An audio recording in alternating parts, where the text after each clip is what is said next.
están? Me da mucho gusto saludarlos. Soy Adrián Martínez. Bienvenidos a un nuevo capítulo aquí en The Game. Muy contento, honrado de poder recibir.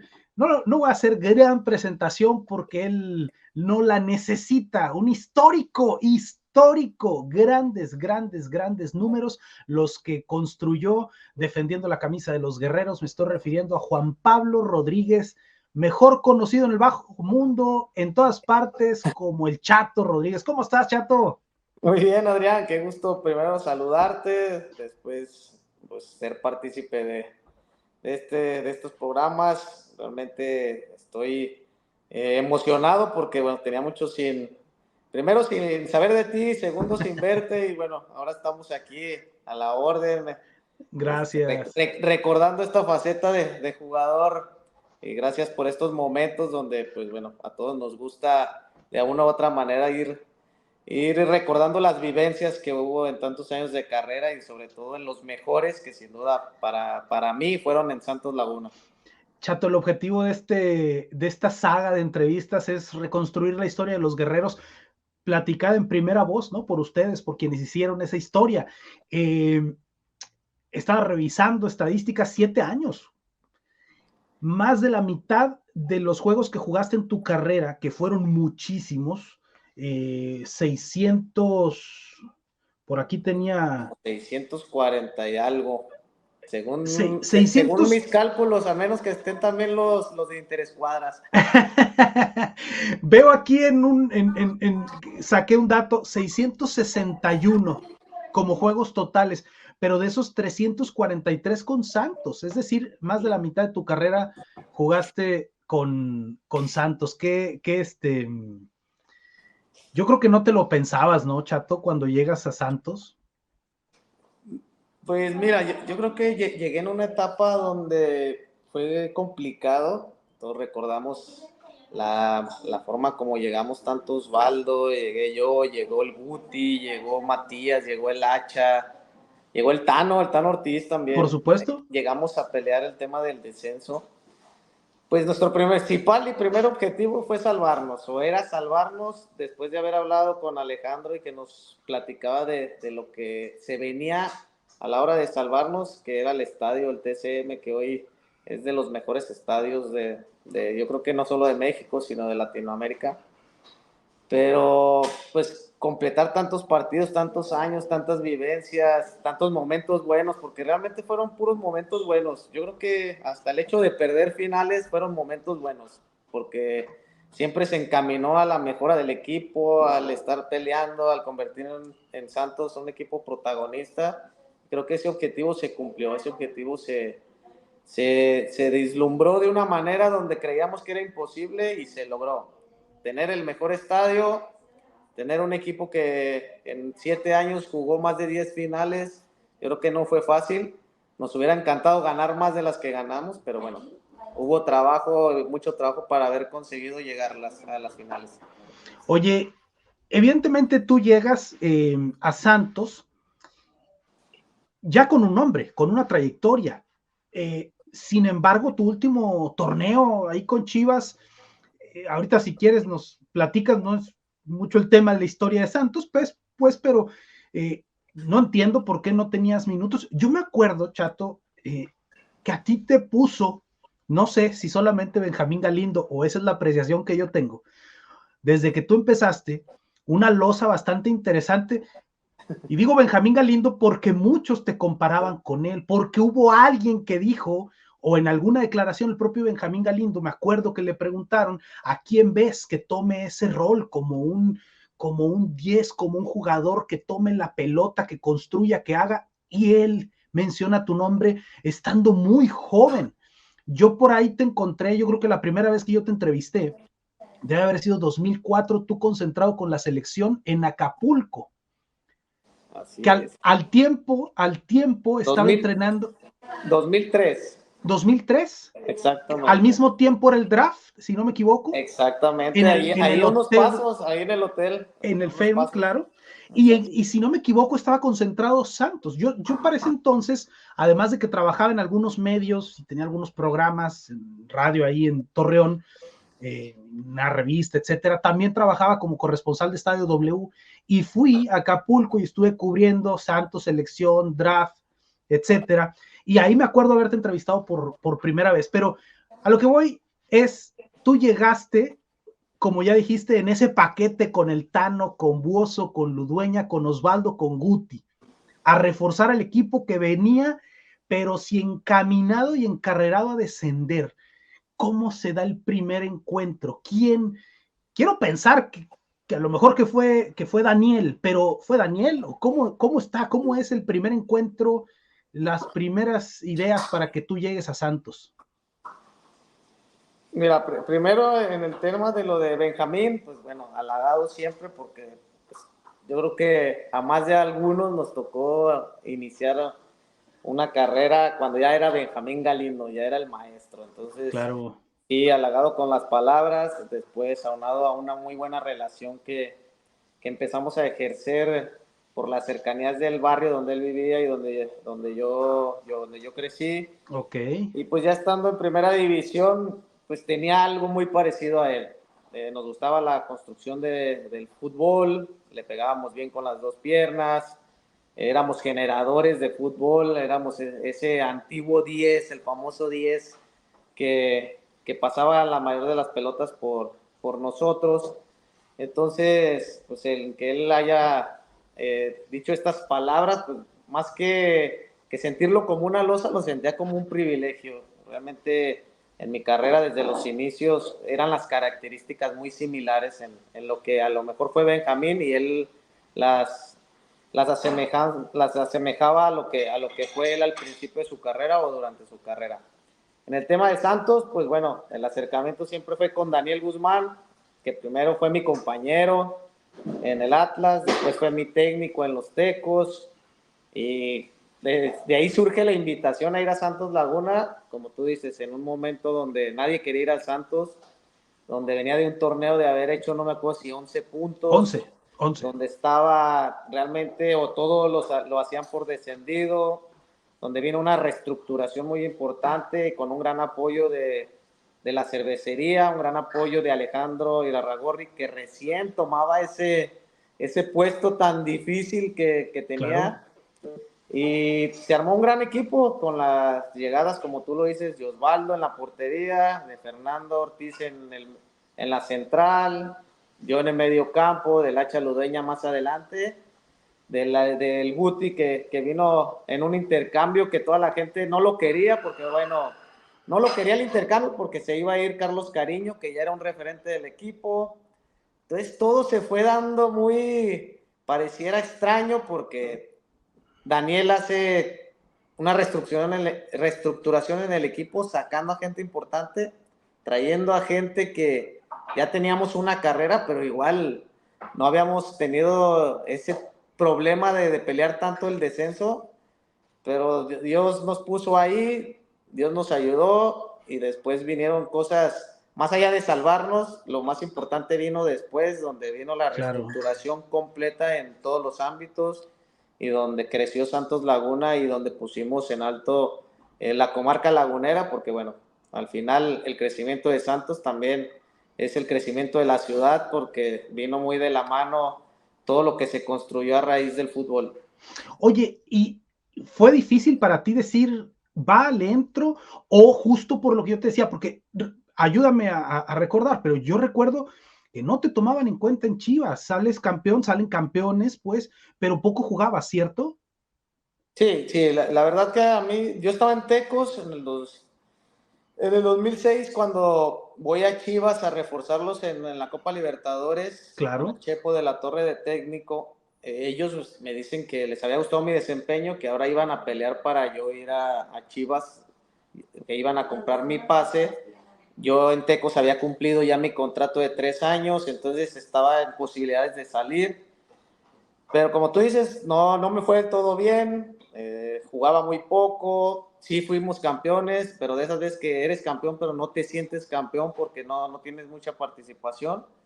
Y en ese trayecto, pues bueno, como te digo, con Daniel tenía muy buena relación, tuve acercamiento con Daniel, me dijo del interés, me comunicó con Alejandro, en todos los sentidos me entusiasmó mucho el proyecto porque, bueno, Alejandro lo primero que nos vendía fue, más allá de salvarnos o pelear el que nos íbamos a salvar, era visualizar hacia adelante. Eso me entusiasmó, que no estaba en temor nada, o sea, no había manera que una palabra fuera negativa y que íbamos a descender. Todo era, nos vamos a salvar, va a venir el estadio, vamos a crecer como equipo, tenemos un presupuesto muy amplio. Entonces todo fue muy alentador y halagador, y por eso es que fuimos partícipes de este descenso, bueno, este ascenso, porque al final no nos fuimos al descenso, pero fuimos partícipes de este crecimiento a raíz del entusiasmo que tenía Alejandro, de la amistad que tenía con Daniel, y sin duda del proyecto que era entusiasmador y era grande como lo ha hecho Santos y como seguramente va a seguir creciendo más. Oye, ¿y recordarás así palabras específicas de Daniel o esa llamada? ¿Dónde estabas? ¿Qué te dijo? Porque me imagino, dices que lo tuviste de compañero, él cuando llega a Atlas ya en sus últimas temporadas, seguramente, Así es. y tú muy jovencito. Sí, claro. Pues más que una llamada, mira, vivíamos en un fraccionamiento ahí en Guadalajara que se llama Valle Real, y en el cual también vivía mi compadre Osvaldo, vivía Daniel y vivía yo. Ok, eran vecinos, Entonces, pues. entonces por mensajes, ¿qué onda? ¿Dónde andan, papá? Pueden venir a mi casa. Fuimos a la casa de Daniel. Ahí él en viva voz nos dijo del proyecto, nos lo vendió. Pero después de ahí vino la llamada con Alejandro, porque esa vez no estaba Alejandro, vino la llamada con Alejandro, nos lo comunicó, hablamos con él, cada quien por separado, tanto Osvaldo, yo, empezamos a hablar, y pues ya después, cuando mostramos interés, pues bueno, ya vinieron las negociaciones y todo como lo ha contado también mi compadre, que Alejandro se le plantó en su casa. Conmigo fue un caso muy diferente. Yo tuve acercamiento con alguien de la directiva, yo estaba en liguilla, jugábamos contra Cruz Azul en México, y se hicieron presentes parte de la directiva de Santos ya para ir hablando del contrato. Entonces, te digo, todo se fue dando de una buena manera porque estábamos entusiasmados con el proyecto y estábamos 100% seguros que nos íbamos a salvar. Entonces, o sea, tú dices, con mi compadre, era muy cercana la relación con Osvaldo. En ese momento no. En ese momento éramos rivales. Él estaba en Chivas. Bueno, él estuvo en Chivas y yo en Atlas, no llevamos buena relación. Me voy yo a Chivas, empezamos a hacer más amistad, y donde nace el compadrazgo, pues ya es en Torreón, donde ya convivimos más, vivimos cosas muy buenas, estuvimos más de cerca en lo familiar, y pues bueno, por eso se vino eso del compadrazgo.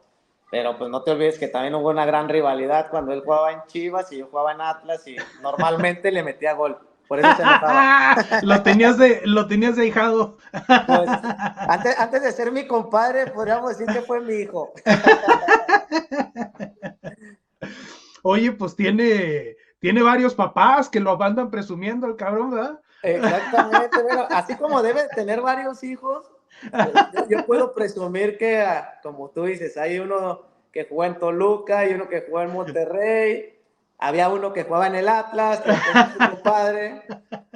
Pero sí nos empezó a ir bien, juntos, nos entusiasmó el proyecto, y mira, gracias a Dios fuimos partícipes de como el ave fénix, revivimos a Santos Laguna, y hoy Santos es sin duda uno de los equipos que siempre están ahí, siempre están presentes en el fútbol mexicano. Espero que sí.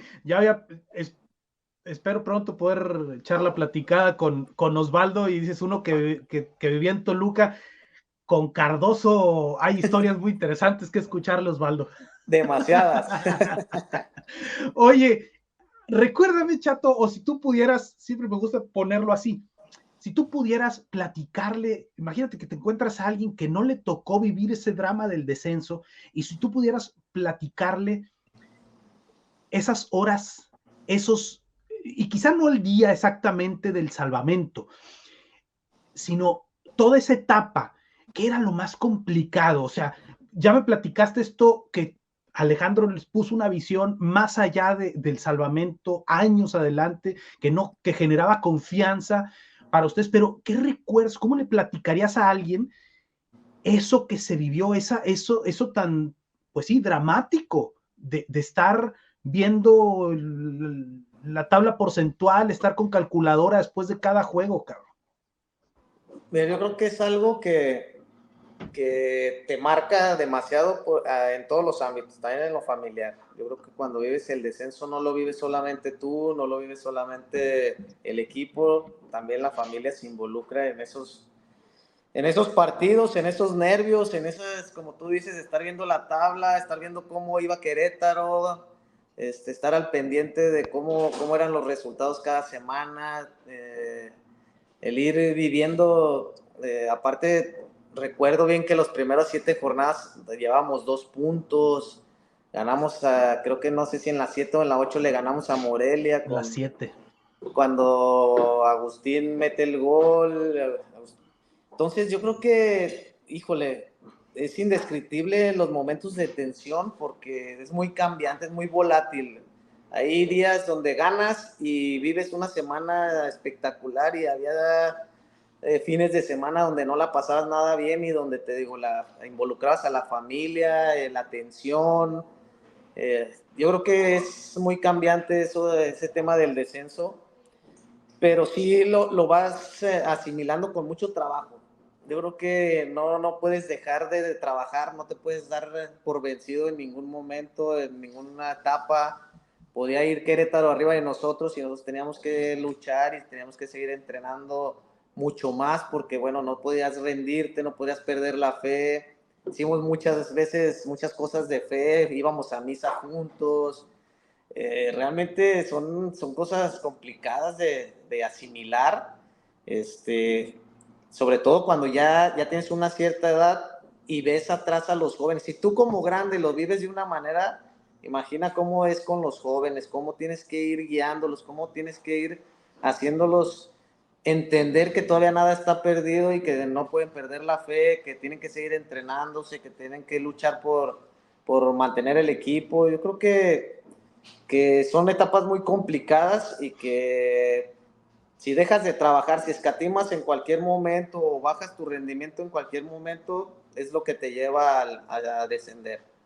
Nosotros nos encontramos con un grupo comprometido, las contrataciones fueron las adecuadas, nunca perdimos la fe porque aún cuando no le ganábamos a nadie en las primeras jornadas, siempre seguíamos luchando, siempre seguíamos entrenando de la misma manera, hablando, comprometiéndonos.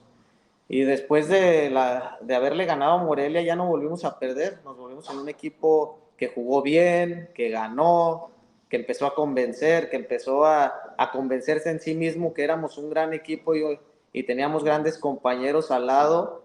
Y después, pues bueno, vinieron más allá de la salvación, después vinieron lideratos, vinieron campeonatos, el equipo nunca bajaba a más de 30 puntos, entonces son etapas que hay que vivirlas para saber realmente cómo son de difíciles.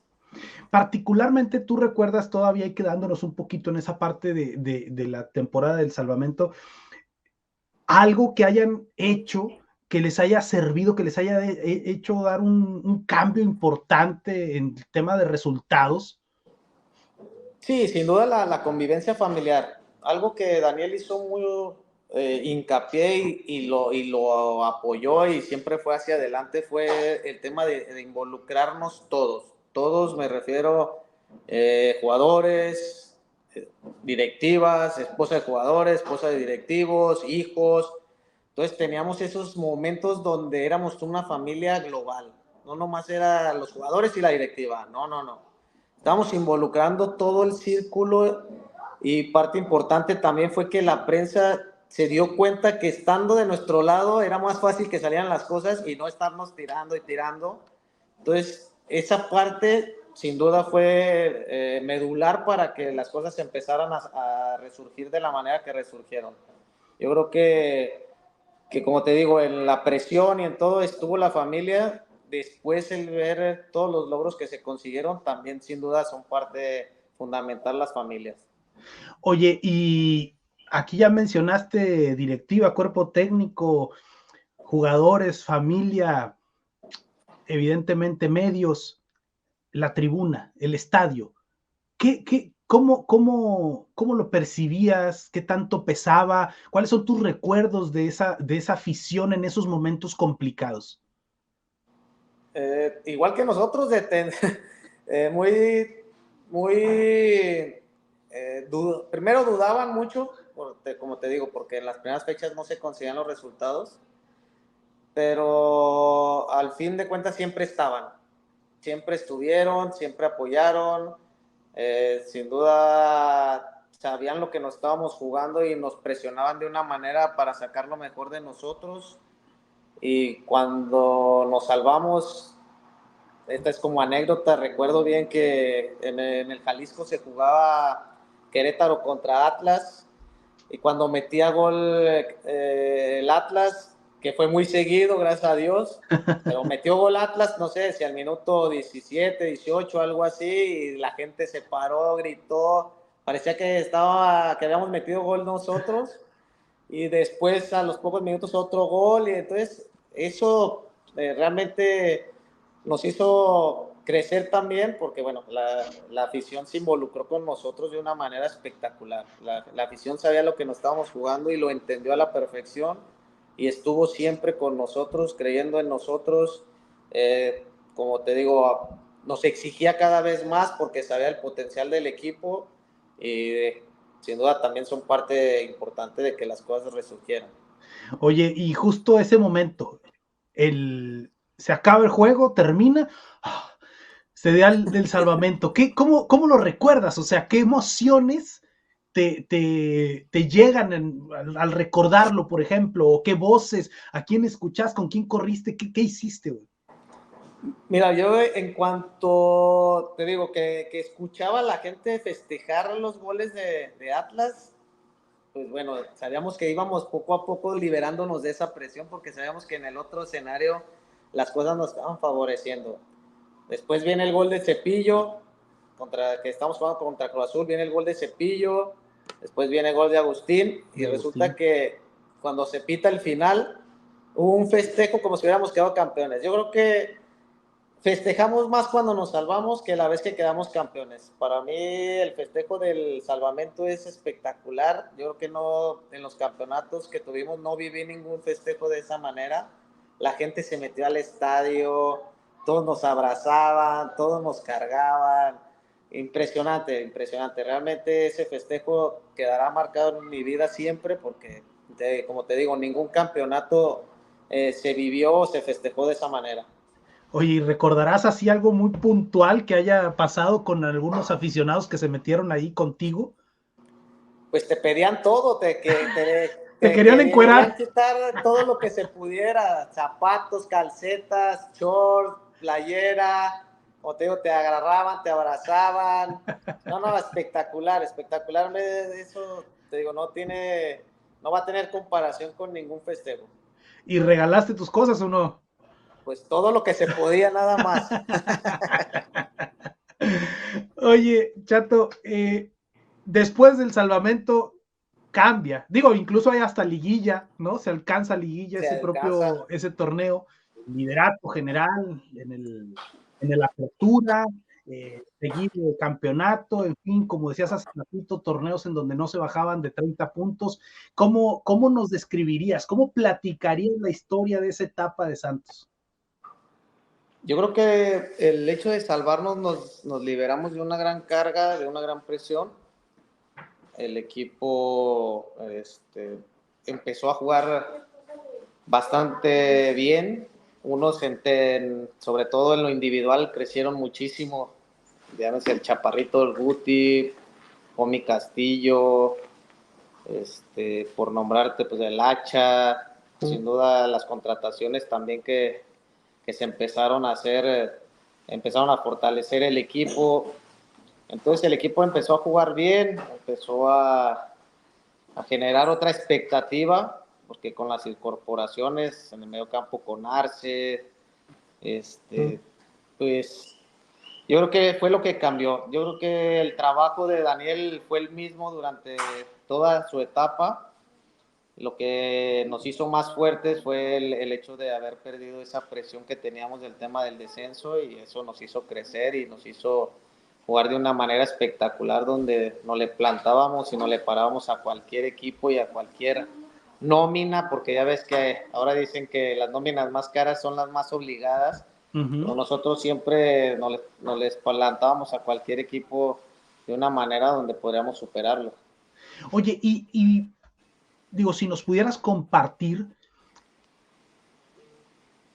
en el mensaje del técnico, Daniel Guzmán, ¿qué les pedía en la cancha?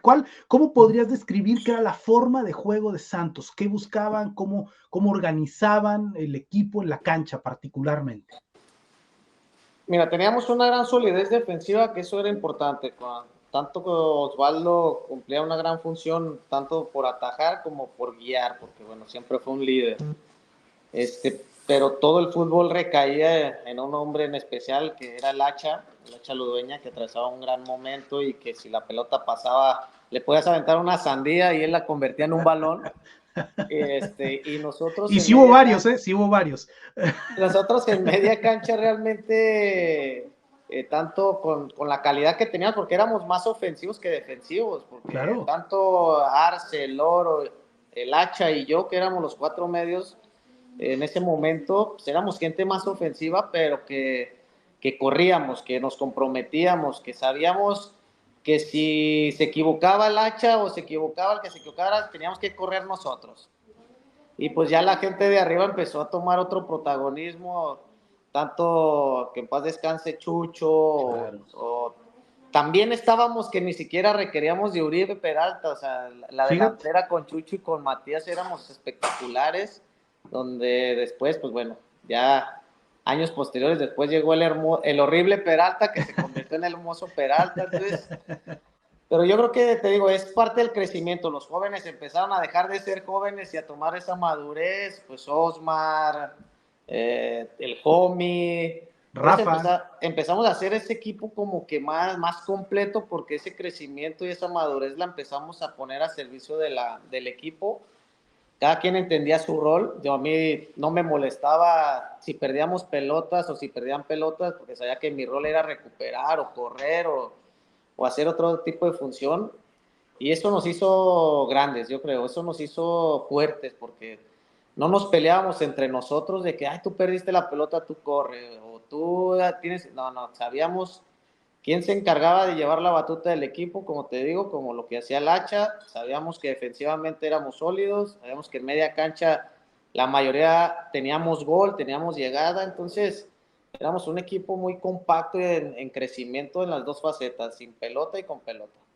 Oye, pero ahorita hace ratito que empezábamos, decíamos aquel compromiso tuyo, ¿no? Porque tú empezaste jugando más bien, sí, como un 10, ¿no? El que agarraba la pelota y el que organizaba, pero más adelantado. Después, la Volpe dice que él te hace contención. Ya tú nos Así es. platicarás si es así o cómo es, pues, pero jugando desde ahí atrás, ¿no? Eh, ¿Tú entendías que tu principal chamba ahora era recuperar, destruir y ser el primero, sí, evidentemente el primero en sacar la pelota? ¿O cómo entendías tú tu rol? Sí, primero lo de Ricardo, así es, tal cual. Ricardo cuando fue mi entrenador en Atlas me dijo que él había tenido a Romano, a Rubén Omar Romano, y él jugaba más o menos mi posición y él lo había puesto de contención. Y dijo, y fue el mejor 5 de México. Entonces, tú tienes las mismas cualidades, total. Empecé a jugar más atrás y gracias a Dios, y le doy gracias porque, bueno, eso sin duda me ayudó a alargar mi carrera unos muchos años más. Y después cambiaron los roles, como te digo, mira, yo jugaba al lado primero jugaba al lado del Oro, que era el segundo contención, Arce de volante derecho, el Hacha de volante izquierdo. El Arce y el Oro se intercambiaban las posiciones cuando depende si se cansaba uno u otro, porque por afuera, por la banda, tenían más desgaste de ida y vuelta. Claro. Y después, pues yo sabía que parte de lo que había aprendido en el tema de ser contención era que la pelota tenía que salir más limpia y pues con la claridad que yo había tenido hacia más adelante, pues yo podía sacar la pelota más fácil. Entonces el Oro jugaba más adelante o Arce jugaba más adelante y pues me tocaba hacer el trabajo sucio sin pelota. Con pelota me tocaba sacarla al fondo y sin pelota me tocaba ser el escudo, podríamos decir, intentar tapar antes de que llegaran contra los defensas. Oye, Chato, pero Fíjate con qué simplicidad hablamos de esos 4 volantes, cabrón. Y Sí, tendríamos que entender, no te avientes cebollazos tú solo, güey, pero Arce en su momento posiblemente fue el mejor jugador mexicano. Hubo un claro. tiempo en que era el mejor jugador mexicano, cabrón. ¿Estás de acuerdo? Claro, Lo, no, no, y así puedes decir, el Oro, después de haber pasado por Veracruz y por Chiapas, sin duda se convirtió en el volante más, con más creación y con más gol que había. El Hacha venía de Tecos, de haber llevado a Tecos a la final, que también me tocó estar con él en el 2005. Entonces era un gran equipo, como te digo, teníamos una losa muy pesada del descenso que no nos permitió explotar muy pronto, pero cuando nos liberamos de eso, nos convertimos en un equipo que jugaba bien al fútbol y que en todo, línea por línea, éramos un equipazo. totalmente. Éramos un equipazo y con jóvenes en la defensa, con Rafa, que todavía no estaba tan consolidado, Rafa Figueroa, con el Guti, que había tenido problemas en el tema del descenso, que había estado en Veracruz, que había estado en Coatzacoalcos, que iba de Dorados, con el Homie que resurgió, con Tano que recién había sido campeón en Argentina. Entonces, si tú lo analizas así bien, pues éramos No, un no, no. equipo espectacular porque pues teníamos a Osvaldo, el mejor portero de México, seleccionado, mundialista. Entonces, no había manera que este equipo no jugara bien. El problema, pues, era que con el tema del descenso, no explotábamos como teníamos que explotar. Liberándonos de esa tapa que teníamos, esa losa que teníamos, nos convertimos en un equipo, pudiéramos decir que si hubiéramos ganado 2 o 3 campeonatos más, que estuvimos muy cerca, hubiéramos sido un equipo de época y el cual se hablaríamos muchos años. Sí, por supuesto, por supuesto. Yo creo que sí había el empaque para lograrlo. Y sí, ahorita mencionábamos uno por uno, fíjate, de Lorito, tú dices, un jugador que de los que más provocó peligro y más goles anotó, pero estoy seguro que muchísimos aficionados se van a acordar de él tirado en el piso, sacando balones con la cabeza, cabrón, Que se aventaba, se poniéndose jugaba de la vida. pecho, se ponía, reviéntame la cara, no me importa, pero no pasa el pinche balón. Oye, cabrón, un jugador con ese oficio, con ese compromiso, insisto, no quiero aquí van a gloriarte a ti, pero tú te rifaste con los no sé cuántos pulmones tenías ahí para correr y correr y correr y no cansarte. Y luego sí, pues como dices, ¿no? Pues ahí está el negro, cabrón, dásela al pinche Ludueña y él te va a resolver, cabrón. O sea, qué lujo, ¿no? Qué lujo de equipo, güey. Pues es lo bonito, es entender cuando en el equipo cada quien tiene un rol. Yo creo que si todos los equipos o todos los jugadores dejáramos o dejaran en este momento sus egos y el que yo quiero ser y que el protagonismo, al final lo más importante es ganar. Y a veces el protagonismo individual es el que no permite a los equipos obtener los resultados. Como tú dices, cada quien con mucha calidad, con mucho fútbol, pero entendíamos nuestro rol, poníamos todo a disposición para ganar los partidos y para sacar el resultado. Entonces, sabíamos que Matías iba a perder 1000 bolas, pero una que tenía la mandaba a guardar. El negrito, que en paz descanse, se la tirabas a correr y era un demonio, peleaba todas las pelotas. Entonces, yo creo que ese entendimiento, aparte de que Daniel nos daba toda la confianza, que Daniel nos pedía jugar al fútbol, nos pedía divertirnos, nos pedía que disfrutáramos los momentos y lo que estábamos haciendo. Entonces, por eso se consiguen los éxitos, yo creo, porque cada quien entiende su labor, cada quien entiende su rol y todo lo pone a disposición del equipo. Justo iba al tema de Daniel Guzmán. Quería que me profundizaras un poquito más o que nos compartieras, si es posible, que nos recordaras alguna plática que ahí en el vestidor o algún momento de esos que los sacaba de a lo mejor algún letargo. ¿Qué recordarías como grandes valores de Daniel, más allá de que ya nos decías de la unión, la familia, darle la responsabilidad a cada quien, confianza? ¿Qué recordarías así específicamente de las grandes virtudes que hizo Daniel con ustedes? Mira, Daniel era muy simple en cuanto a las cuestiones tácticas. Realmente jugábamos, como te digo, mucho a que darle la pelota al hacha, pero Daniel, dentro del vestidor, dentro de las pláticas, tenía ese don de darte una charla ideal para cada partido. Nos decía, cabrones, hoy nada más les voy a pedir como, si se sienten bajoneados, como cuando su celular se les descarga, conéctense a la pinche luz, búsquense algo de carga donde los haga llegar al partido en su máximo esplendor, no sé, piensen en su esposa, piensen en sus hijos, piensen en su mamá, piensen en lo que quieran, pero algo que les genere carga, les genere energía. Entonces esas palabras en cada partido te permitían entrar como demonio a cada compromiso, en cuestiones mentales. Para mí era espectacular estar Daniel. Daniel nos metía en los partidos desde los entrenamientos, nos iba diciendo, no, los de enfrente dicen que nos van a golear, que ustedes son bien malos y que...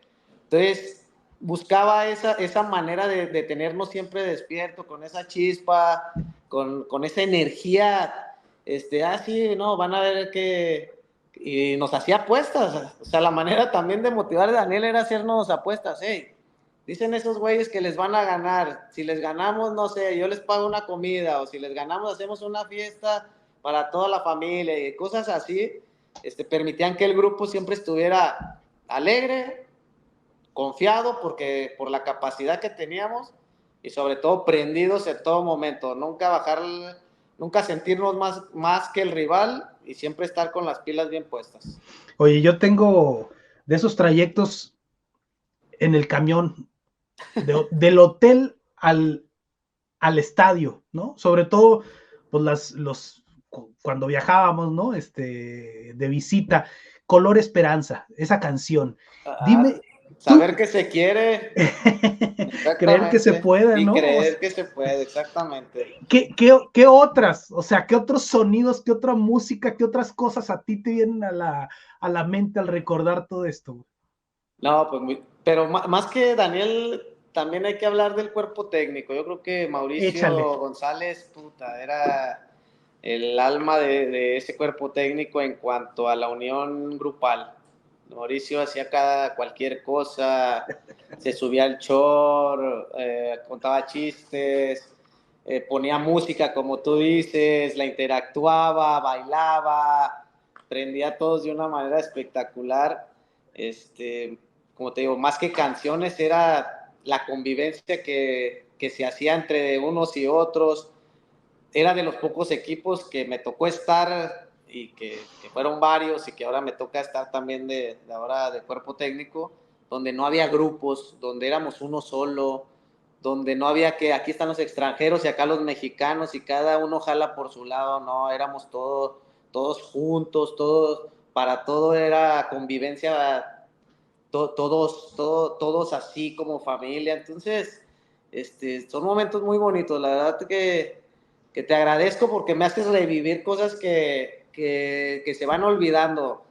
Como te digo, esto de que todos los extranjeros no se vieran como extranjeros, sino se fueran uno más, hoy en día, y en otros equipos también antes, difícilmente se va a ver o se ve. Y sí, definitivamente Mauricio era la sal, la pimienta y el picante ahí, cabrón, ¿no? O sea, tenía una...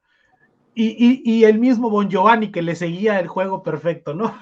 Sí, era un cuerpo técnico diseñado para ese equipo, pareciera. O sea, era un cuerpo técnico donde cada quien te hacía sus cosas a su manera, te sacaban una risa, o de repente a Daniel se le volteaban los cables y te ponía una regañiza. O sea, todo fue de la mano de todos pusieron, o todos pusimos nuestro granito de arena para que las cosas funcionaran. ¿Qué sientes tú que pasó con Daniel? ¿Por qué sale? Porque para Alejandro, y tú lo sabes, era su proyecto. Él decía que si bien podía ser el Ferguson de la Liga Mexicana, ¿no? Que estuviera mucho tiempo en Santos, ¿no? Sí, mira, saber así cómo o por qué, pues va a ser difícil. Solamente ellos se lo llevarán o lo tendrán en su cabeza. Yo recuerdo bien que la vez que perdimos con Morelia, en Morelia. Aún empezando el torneo, no me acuerdo si iba a la fecha 4 o 5, el equipo no iba mal. Ellos tuvieron una discusión ahí en el vestidor, ahí en Morelia. Pues pareciera para nosotros algo normal, pues cuando las cosas no resultan, cuando pierdes un partido, la calentura del partido, entre la discusión de un directivo y un entrenador, pero no sé qué tan fuerte pudo haber sido las palabras de uno o de otro, que bueno, fue, me acuerdo, un sábado y el martes ya estábamos con la noticia de que lo habían corrido. Entonces, yo o nosotros, a Osvaldo y a mí, cuando nos invitan al proyecto, al igual como tú lo dices, nos vendieron que era un proyecto a largo plazo. Daniel pues llegó a Torreón y tanto es así que rápido se compró una casa, se instaló con toda la familia.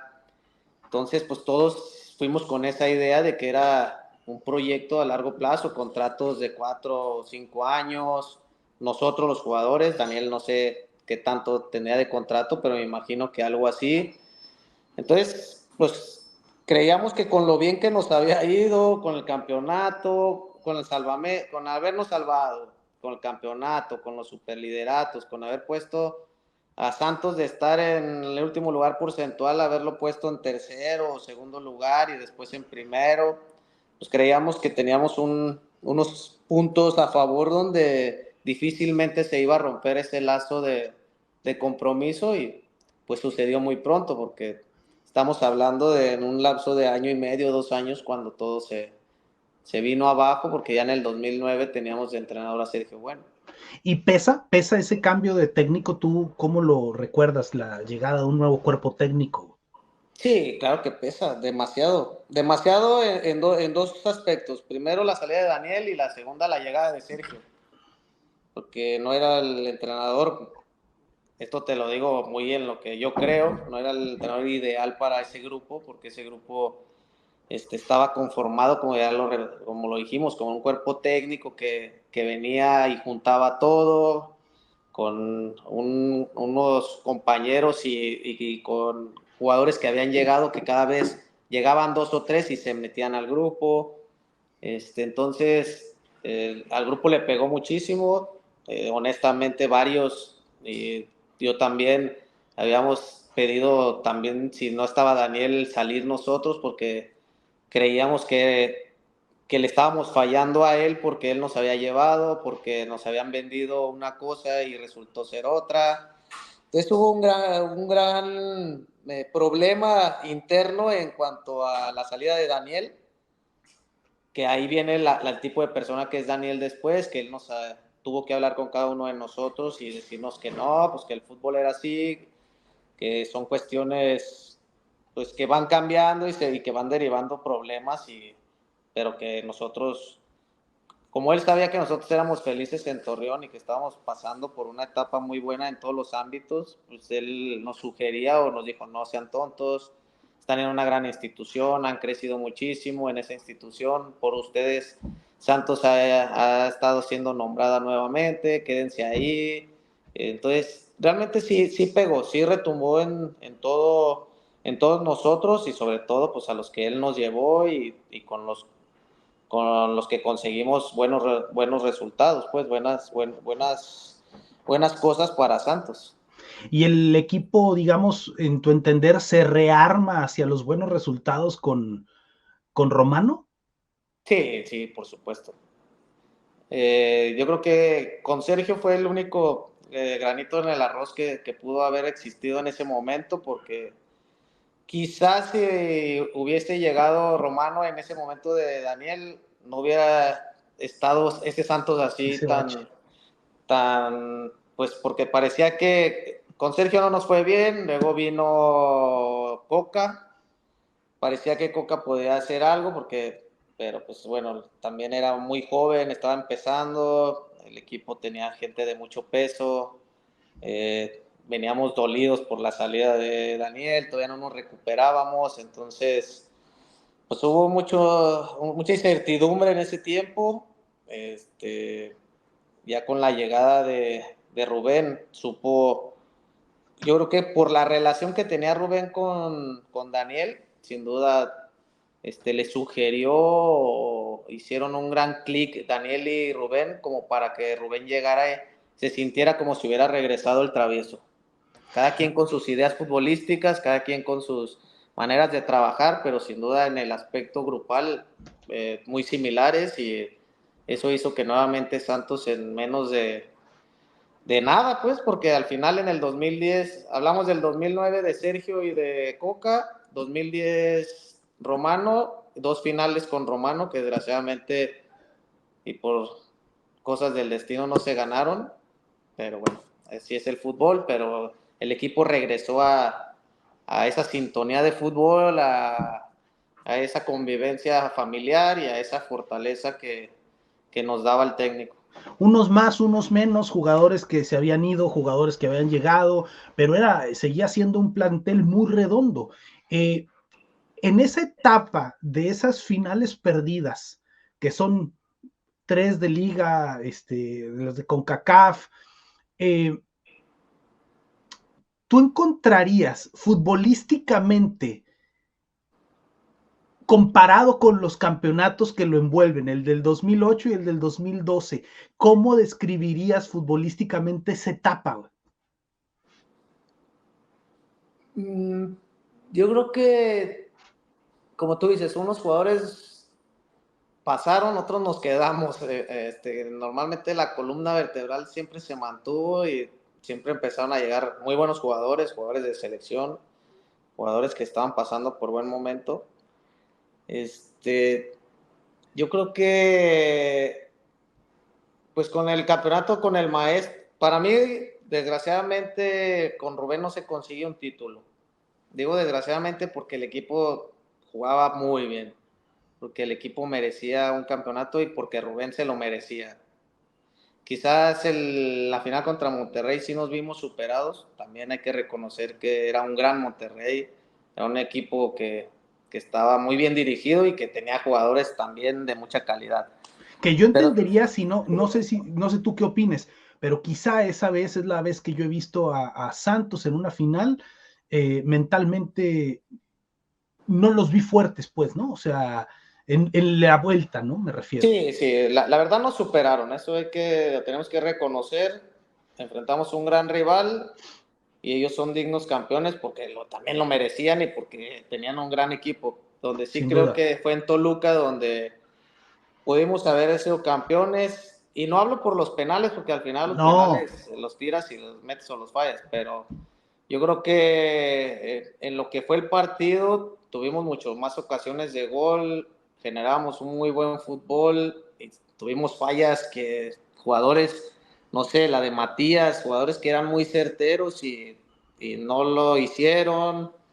Pero bueno, te digo, por eso me quedo con eso de que Rubén merecía más, y para nosotros hubiera sido espectacular haber quedado campeón en una de las 2 finales del 2010. Y como te digo, yo creo que la de Toluca es donde nos quedamos, o para todos era la que podíamos haber ganado. si nos adelantamos un poquito, ya con Pedro Caiciña, en la final de la CONCACAF, yo tengo muy presente en la segunda contra Monterrey 2013, tengo muy presente al Chato haciéndole así. Antes, ¿Nos antes, de que nos platicas, metiera, güey? antes de que nos metieran el segundo gol, de hecho. Estábamos ganando 2-1 y con eso se tenía el campeonato de la Liga de Campeones de CONCACAF. Íbamos ¿Cierto? ganando 2-0 y nos tenían que meter ellos 3. Ok. Cuando nos meten el primero, y ellos teniendo gente como de Nigris o gente que iba bien por arriba, yo hago la sugerencia, porque todos dicen, ¿no? ¿Qué dijiste? ¿Que metieran a Aarón Galindo o que hiciera línea de 5? Porque Aarón tenía el 5. El 5, Le claro. digo, resumidas cuentas, era Lo lo mismo. mismo. O sea, yo quería que hiciera línea de 5 para que tuviéramos más gente en el área, porque ellos nos iban a tirar muchos centros, y Aarón Galindo era el número 5. Entonces era como junto con pegado. Mete al 5 para que hagamos línea de 5. Y ahí te va una anécdota sobre eso. Al final, pues bueno, ya no ganamos, perdemos esa dolorosa final donde creo que también nos hacía falta ganar ese campeonato internacional donde a Claro. Santos también le hubiera llenado sus vitrinas y a nosotros y a todo el mundo nos hubiera encantado jugar un mundial de club. Claro. Pero después el mismo Pedro Caixinha reconoce que se había equivocado.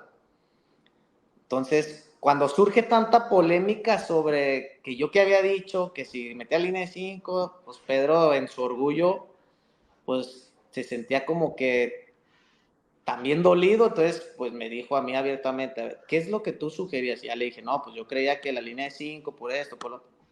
Entonces él dice, ¿sabes qué? Tenías razón, yo me equivoqué porque yo quería tapar, como yo le dije, como nos van a tirar tantos centros, pues mete gente en el área que compita A sacar.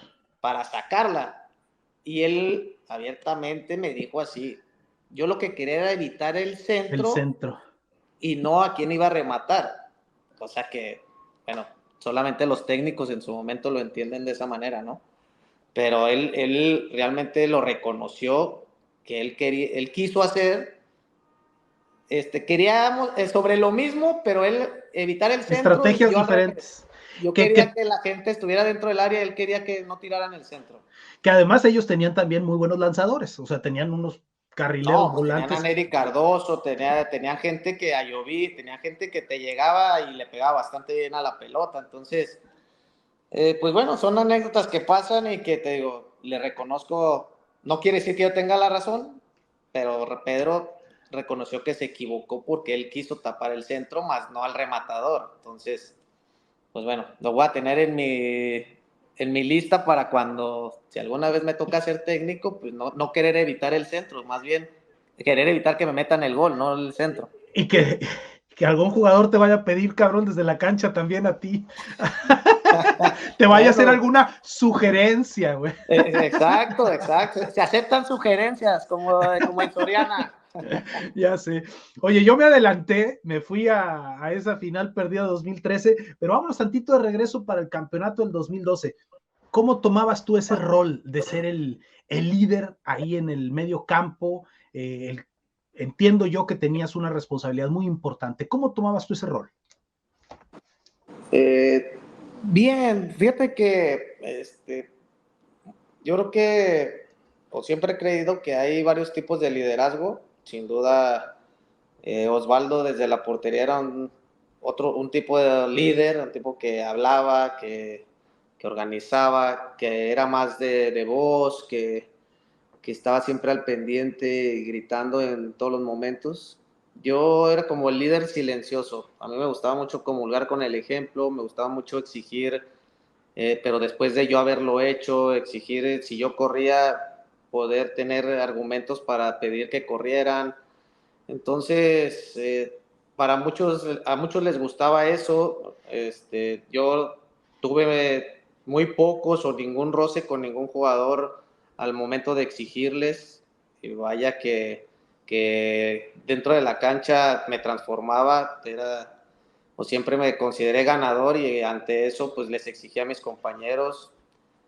Tenía ciertas fricciones en esos momentos, pues no sé, al mismo Hacha pues le exigía que nos ayudara en su momento, a Darwin, al negrito, perdía muchas pelotas y le decía, puedes perder las que quieras, pero intenta ayudarnos también a recuperarla. Entonces, me quedo tranquilo porque aunque ya han pasado los años y que seguimos en una convivencia por los chats o cuando nos vemos, tengo muy buena relación con todos. Entonces quiere decir que de alguna otra manera les ayudaba o les ayudaba dentro de la cancha para que ellos crecieran, porque como te digo, yo creo que el comulgar con el ejemplo es la mejor manera de exigirles. Entonces, yo era uno de esos. No era de los que hablaba y hablaba y hablaba, pero sí era de los que corría y metía y luchaba cada pelota, y al momento de que tenía que pedirle ayuda a un compañero se lo hacía de la mejor manera. No tengo yo que decirlo, pero evidentemente respaldo totalmente tu opinión sobre ti mismo y la acrecento diciéndote que siempre totalmente educado y comprometido, jamás. Yo no recuerdo, pues, que vaya, que tenías compañeros que eran buenos de repelones cuando los necesitábamos para entrevistas, para ruedas de prensa, para campañas, para cualquier cosa. No es que tú no pusieras caras, pero siempre fuiste bastante educado y responsable, cabrón. Muchas gracias, sí. Oye, Oribe me decía justamente, dice, es que Chato de repente nos decía a Darwin y a mí, está bien, si no quieren si no quieren bajar, si no quieren regresar allá, quédense, cabrón. Pero cada que les demos el balón, tienen que crear una de, tienen que crear una de peligro. ¿Sí era Así así? es. Sí, sí, pues como te digo, yo creo que hay que entender los roles y al final ellos son muy buenos jugadores, excelentes personas y compañeros, eso no queda en la menor duda, pero dentro de la cancha, yo les decía, está bien, no había problema, es lo mismo también al hacha, no había problema si no nos ayudaban a recuperar la pelota, pero cuando les diéramos la pelota, pues tenía que ser la diferencia. Sin duda, no iban a estar tan cansados como nosotros, pero entonces que esa frescura que tenían, pues le hicieran para hacerla valer ante el rival. Entonces, como te digo, yo creo que siempre fui así, fui muy silencioso, como líder fui muy silencioso, pero siempre traté de ayudar y de ayudarlos a los compañeros a que crecieran, a que el equipo ganara, porque era lo principal. Y de ahí, como te digo, hoy ya en un futuro que han pasado tantos años, pues veo que las cosas las hice bien. Quizás las pude haber hecho mejor, pero las hice bien porque llevo muy buena relación con todos y hasta ahora no he recibido una queja o un reclamo de que, hey, tú eras bien culero y que tú me hacías así. La verdad que ninguna, entonces quiere decir que me deja tranquilo de que hice las cosas lo mejor posible. Chato, ¿qué fue diferente en ese campeonato que se gana en el 2012? ¿Qué fue diferente en relación a las otras 3 finales de liga perdidas de manera consecutiva? Tigres, Monterrey, Toluca y la propia de CONCACAF contra Monterrey. ¿Qué fue lo diferente, güey? El, Te voy a ser sincero, creo que en todo fuimos muy similares y en el momento anímico que pasaba Oribe Peralta. Para mí él fue parte fundamental de ese campeonato, el momento que estaba viviendo,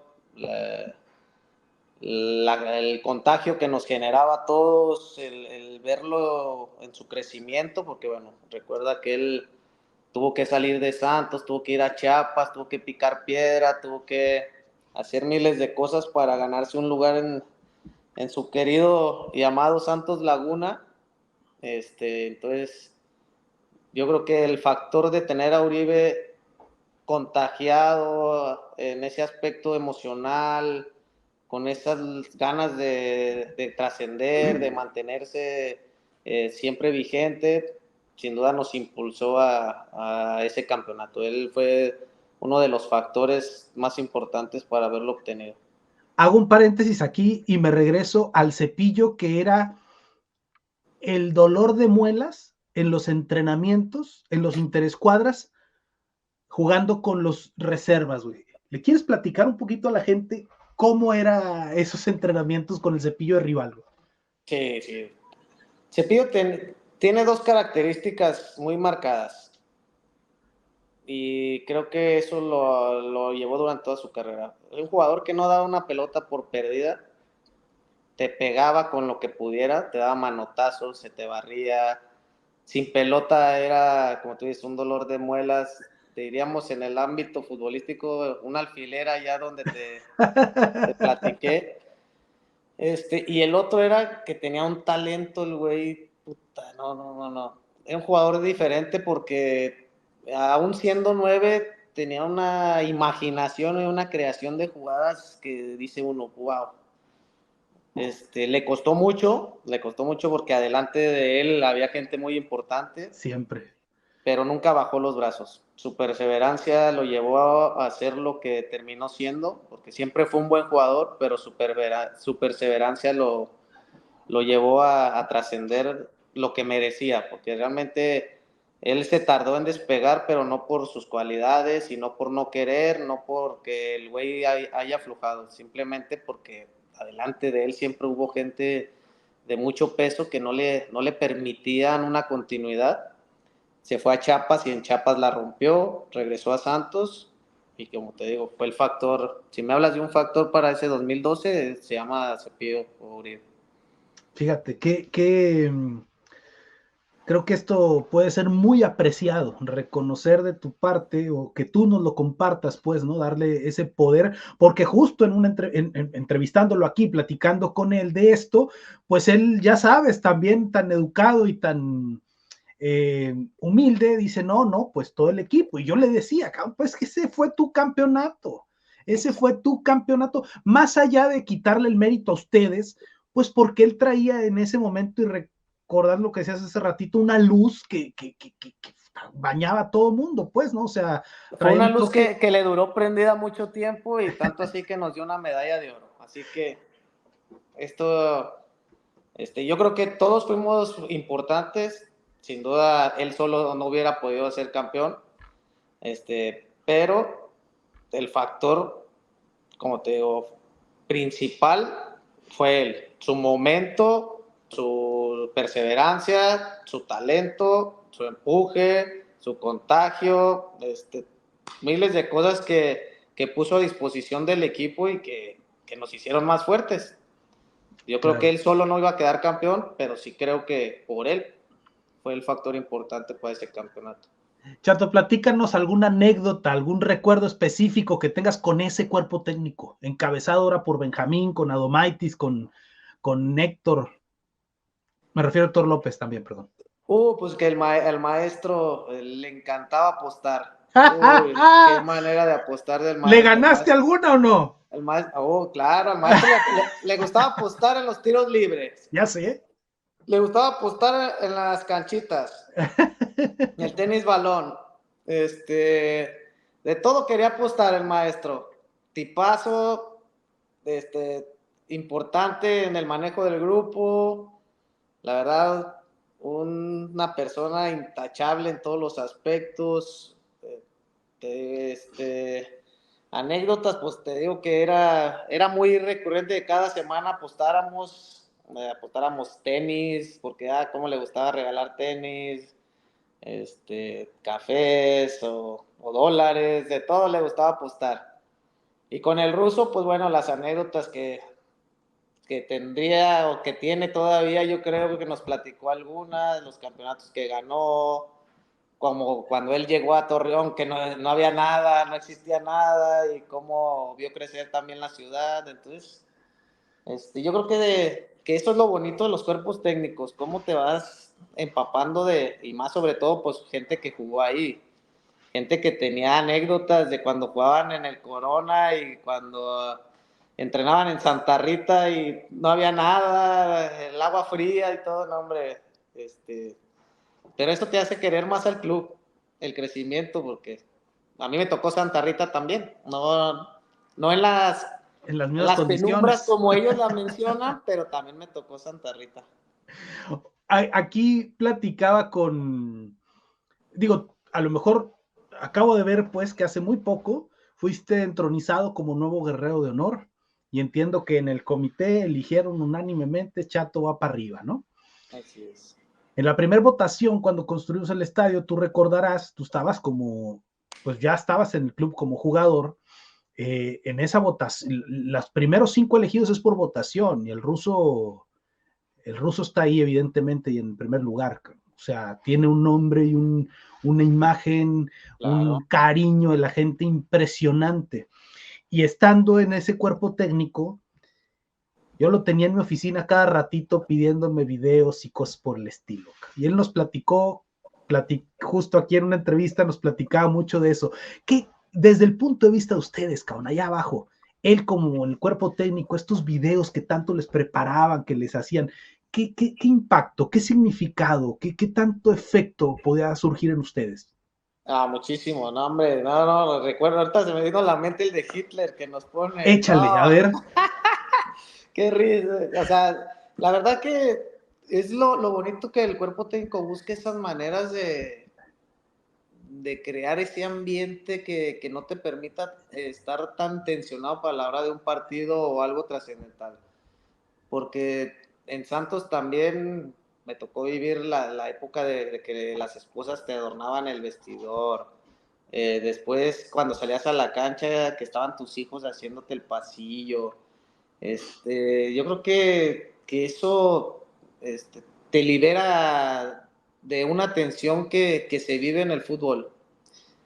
Nosotros, cuando eres profesional, se te olvida muchas veces que es fútbol, que es un juego, y entramos con una tensión que nos creamos nosotros mismos, y ese tipo de cosas, ese tipo de videos te permiten regresar a la realidad, regresar a lo que eras antes cuando anhelabas ser jugador de fútbol, cuando convivías con los amigos, que jugabas por la coca, que jugabas con los amigos. Yo creo que esos videos son espectaculares. Qué bueno que que lo trajiste al tema, porque no, recuerdo, como te digo, ese de Hitler fue espectacular y apareció en todos lados.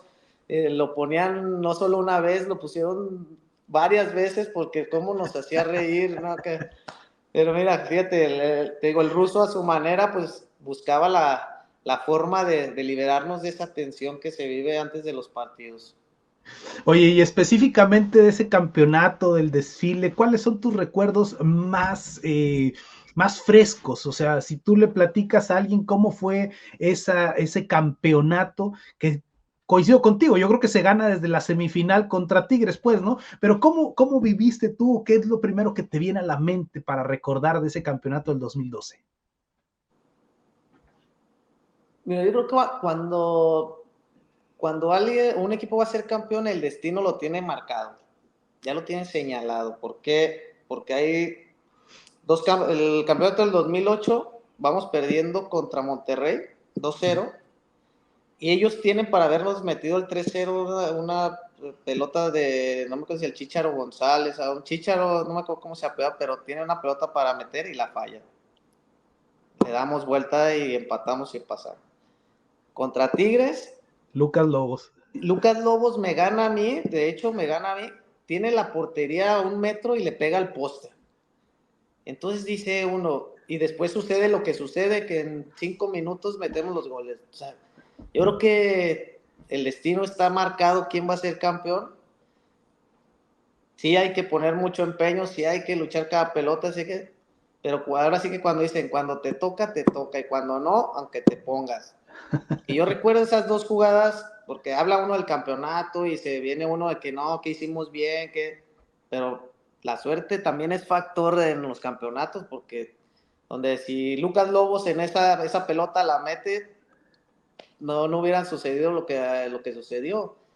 Ya después, pues en las finales, el golazo del Hacha, quedamos campeones en el 2008 sin haber ganado de local, 3 empates, ganábamos de visita, pero no, de local no ganábamos. En la liguilla.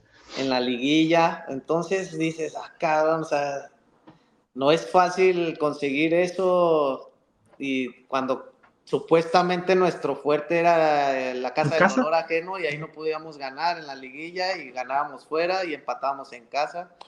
Entonces, cuando te toca, te toca. Yo creo que si me voy a quedar con algo, me quedo con esas jugadas, porque siempre lo he tenido en mente de que, bueno, si ese güey, Lucas Lobos, que técnicamente un jugadorazo y todo, falla una pelota a 2 metros de la portería y le pega al poste, pues dices, ay, güey, algo bueno o ya nos tocaba, o el de arriba nos lo puso de una manera como que, órale, güey, ahora les toca a ustedes. Exactamente. Sí, sí, sí, sin duda. Quedaste, Chato, como el jugador con más partidos en la historia de Santos. No No, va a ser fácil. esperemos que por mucho tiempo, para que no se olviden de mí. Bueno, ya está mi nombre ahí en el estadio. Bueno, pero no va a ser fácil, ¿no? O sea, vuelvo al punto. Aquel primer mensaje de Daniel que te dijo, ven a la casa, él ya estaba dirigiendo Santos, tú ya sabías para qué te estaba buscando. No te imaginabas seguramente construir una historia tan longeva de tantos juegos en Santos. No, para nada, para nada. Yo creo que eso se da solo, Adrián. Yo creo que eso nadie se tiene en la mente. Primero, durar tanto tiempo en una institución, que hoy en día ya no es tan fácil. Segundo, pues hacer cosas grupales como las que se vivieron. Y lo último, pues sin duda es lo individual. Yo creo que en el tema individual, pues uno va queriendo afianzarse en todos los aspectos, en lo familiar, realmente pues crecimos como familia en Torreón. Mis hijos no nacieron en Torreón, pero vivieron toda su vida en Torreón. Ya son laguneros, siguen viviendo ahí, entonces yo creo que todo se va dando conforme te vas sintiendo a gusto en la ciudad. La ciudad nos hizo sentir uno más, la gente de Torreón es espectacular, la gente de Torreón nos trató muy bien, dentro de la cancha nos exigía y yo trataba de hacerlo lo mejor posible. Entonces, pues espero que, la verdad me gustaría que alguien hiciera mucho más partidos que yo, porque eso habla de que el equipo y un jugador tiene un crecimiento importante. Desgraciadamente, pues hoy la etapa de Santos Laguna no es la mejor, pero está acostumbrado a resurgir de las cenizas y no tengo la menor duda de que así va Va a a ser. volver a pasar, va a Así volver a es, pasar, seguramente. ¿Por qué así es. sales? ¿Por qué sales de Santos, Chato? Por temas de bueno, Pedro me cita en su oficina y me dice que él está buscando otro tipo de liderazgo para el vestidor y que ya no encajaba en lo que él quería. Me ofreció quedarme de auxiliar. Me dijo así abiertamente, había una silla ahí en su oficina, ahí en el TCM, y me dice, esa silla si quieres es tuya, ya da un paso al costado y quédate aquí con nosotros. Y pues, no, yo realmente me sentía fuerte, me sentía con ganas de seguir jugando, y tanto es así que todavía jugué 4 años, así que equivocado no estaba, y pues por eso se da la salida de Santos, donde él buscó otro tipo de liderazgo y a los dos que teníamos más tiempo ahí y que de una u otra manera éramos líderes como Osvaldo y yo, pues nos hizo a un lado. ¿Te dolió? Sí, por supuesto. Me dolió porque al final yo atravesaba por una etapa difícil en el tema familiar, temas con mi esposa que había estado enferma y que había pasado por temas delicados. Y segundo, porque todavía tenía contrato y pues quería cumplirlo. Realmente, pues ya estaba en una edad donde sí se acercaba el retiro, sí lo veía ya más cercano, pero mi idea fue o era retirarme ahí, quizás cumplir mi año de contrato y buscar una renovación ya por año.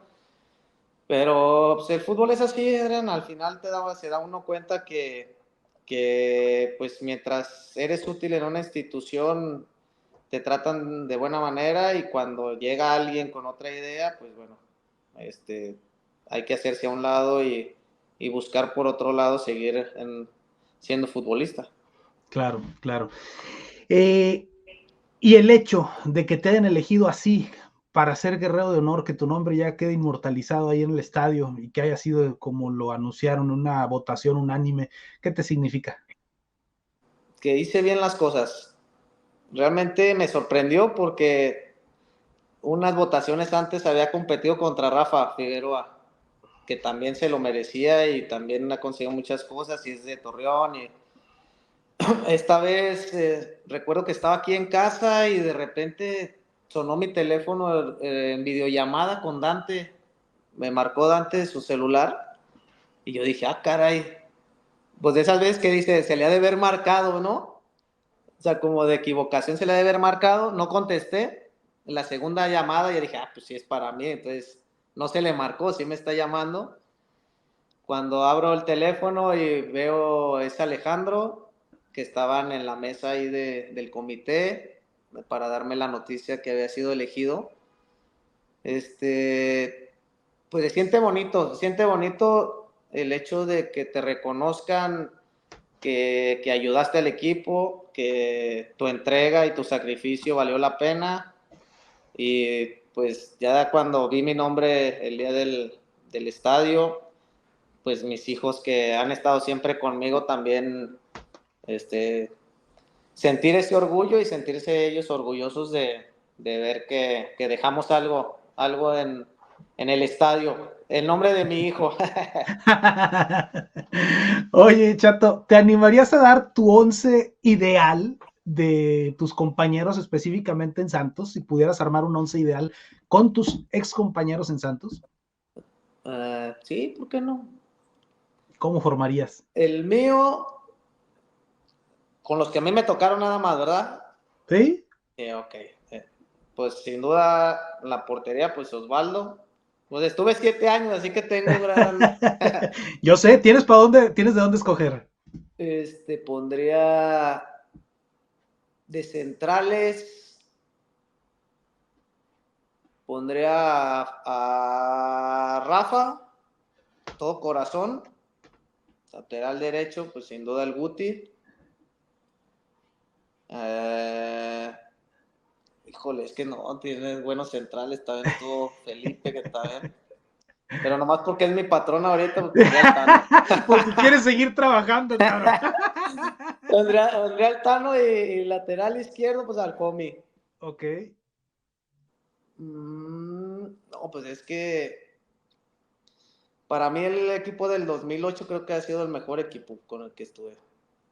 Yo creo que quitarle o ponerle estaría difícil.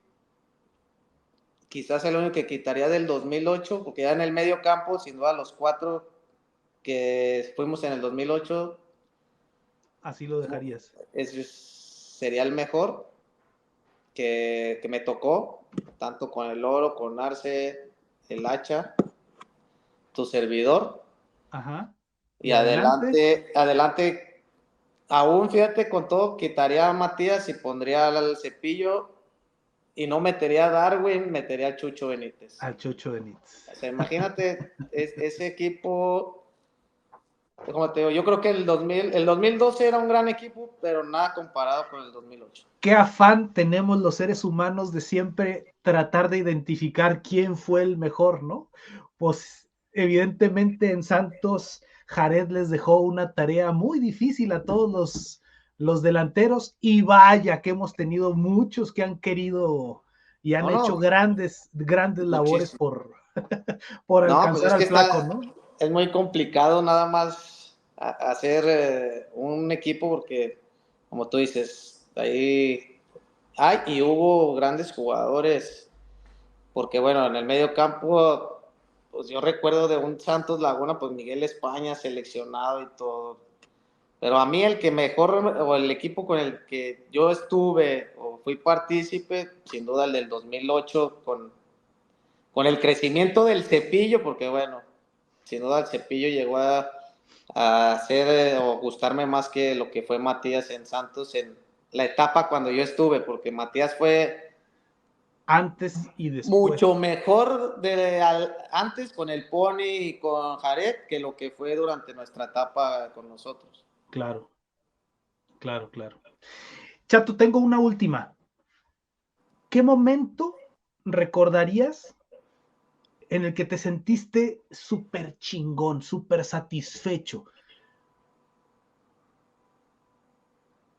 En, en En tu cuanto etapa, a en tu qué, etapa en Santos, que tú digas, o sea, este momento recuerdas como si tuvieras que encapsular en un momento de gran satisfacción, que te has sentido súper chingón de algo específicamente.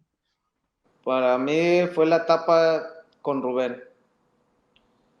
Yo creo que con el Travieso me fue bien, fuimos campeones, fuimos superlíderes y todo, pero como futbolísticamente y más, como que serví más al equipo fue en la etapa con Rubén.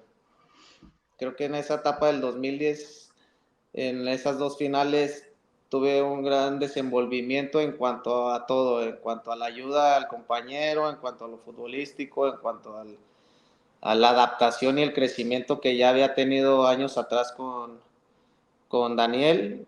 Sin duda ese pudo haber sido como mi despegue hacia permanecer más años en Santos. Confirmas lo que yo te decía hace ratito, ¿no? Es de, que hace que esa etapa, que aunque no hubo campeonatos futbolísticamente, ¿cómo era? Y justamente lo preguntaba por eso, porque tú tenías un rol importantísimo, ¿no? con el equipo en todos los sentidos, para adelante y para atrás. Sí, sí, te digo, yo creo que en esa etapa me sentí más pleno porque, bueno, ya estaba en una etapa de madurez más avanzada y en Santos ya había tenido y pasado, pues, este tema de lo de la presión, temas de descenso, el equipo ya no jugaba a salvarse, sino jugaba a ser protagonista. Entonces, esa soltura, sin duda, a mí también me ayudó a estar en un mejor nivel. Te había prometido que era la última, pero ya me acordé de otra. Échala de una vez. El máximo anotador de penales del fútbol mexicano. Y estuve revisándolos abajo, en medio, arriba, de un lado, de otro, en medio, por el centro. ¿Cuál era tu técnica? ¿En qué momento decidías cómo se vive aquí? Se tiene que tener una gran capacidad mental, frialdad, para hacer esos números. 88%, si no me equivoco, de efectividad en los tiros penales. Pues todo va cambiando, las maneras y las formas cambian porque, pues bueno, hoy cada vez se hizo más difícil, cada vez los porteros tienen más herramientas para saber o ir estudiando al tirador, entonces tienes que ir evolucionando junto con eso. Tienes toda la razón en cuanto todo es más mental, porque de repente hay quien te dice, no, no entrenan los penales, y eso es una mentira. Yo creo que los jugadores que fallan o que se atreven a tirar, vienen precedidos de haber tirado durante la semana más de 10 penales, pero con otro escenario. Lo tiran sin gente, lo tiran contra un compañero, lo tiran sin una cierta presión en una interescuadras o en un entrenamiento de penales. ¿Y cómo asimilas el entrenamiento? Es tratando de perfeccionar, no buscando meterle un gol a un compañero, sino buscar perfeccionar tu tiro, tu golpeo, para que a la hora de la presión, cuando ya estés jugando con 40,000 gentes, tú ya sepas dónde le vas a pegar la pelota y de dónde la quieres colocar, hacia arriba, hacia abajo, hacia un lado, hacia el centro. Entonces, yo lo que hice fue ir cambiando, ir evolucionando, como tú dices, a veces los tiraba a un lado. Normalmente los primeros, yo creo que 20 o 30 penales que tiré, siempre los tiré de la misma manera hacia el lado derecho del portero. Después empecé a utilizar mucho el centro. Yo lo que sí tiré la mayoría de los penales era del centro hacia la derecha del portero. Muy pocas veces los tiré a la izquierda del portero. Y recuerdo bien cuántos tiré ahí, que tuvo que haber sido como unos 6, 7, porque de los 9 que fallé, 3 o 4 los fallé de ese lado. De ese lado. Porque era algo que me causaba incertidumbre, porque como yo decía, ya me estudiaron tanto que si lo tiro ahí, la voy a meter, y resultaba que no. 2 veces le pegué al poste, una contra el Celaya y una contra los Pumas. Moisés Muñoz me paró un Santos América, ahí en el TCM también a ese lado. Y fíjate, una anécdota ahí, Chucho Benítez estaba en el América y me dijo, ¿por qué la cambiaste? Tú nunca la tiras ahí, fíjate cómo. Entonces, pues al final me tocó fallar, pero yo creo que, como te digo, todo es más mental. Yo creo que si vas preparado mentalmente y te mantienes con esa firmeza, difícilmente fallarás. ¿Qué es lo que varía? Pues la fuerza, dónde la tiras, hacia arriba, hacia abajo, cómo lo practiques. Si tiras 10 penales abajo y a la hora de la hora la tiras arriba y la fallas, pues ya es.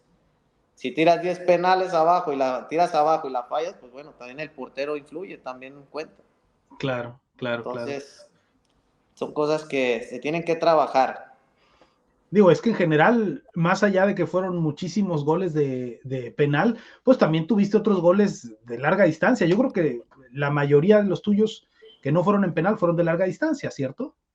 Sí, sí, bueno, gracias a Dios convertí 67 penales, pero de eso luego metí 114 goles, entonces creo que hubo de todo. Muy pocos goles de cabeza, eso sí te lo puedo asegurar, debe de Claro. haber como unos 5 o 6, y todos los demás fueron así en jugadas de segunda línea, gol afuera del área, tiro tiros libre. libres. Entonces ahí hubo una gran variedad. Claro, claro. Chato, muchas gracias. Muchas gracias por habernos regalado este ratito. Estoy seguro que pudimos recuperar una buena parte de la historia de los guerreros pues desde tu historia, desde tus palabras, y eso lo agradecemos bastante. Desearte el mayor de los éxitos, y estoy seguro que tu historia con Santos no ha terminado. Todavía hay mucho por construir. No, muchísimas gracias, Adrián. La verdad que, primero, como te digo, qué gusto saber de ti, qué gusto Gracias. tener estos momentos, primero por la amistad y después, bueno, qué bonito hacer este tipo de recordatorios donde pues crecimos de la mano, ¿no? Tanto uno futbolísticamente, tú cuando estabas dentro de la institución en lo periodístico y bueno, la institución que sigue creciendo y que sin duda va a seguir creciendo. Yo también estoy convencido de que la historia no se ha terminado, que tarde que temprano vamos a estar nuevamente vistiendo esos colores ya en otros puestos, pero bueno, siempre representándolos de la mejor manera. Estoy seguro que sí, así va a ser, y ahí estaremos también para echar porras, para apoyarte y para disfrutar de grandes tardes. Nuevamente, muchas gracias, Chato. Un abrazo, saludos a la familia, por favor. Igualmente, Adrián, te mando un abrazo, saludos a todos y bueno, qué bonito recordar, qué bonito es recordar, traer estos Exactamente. momentos. Muchas gracias.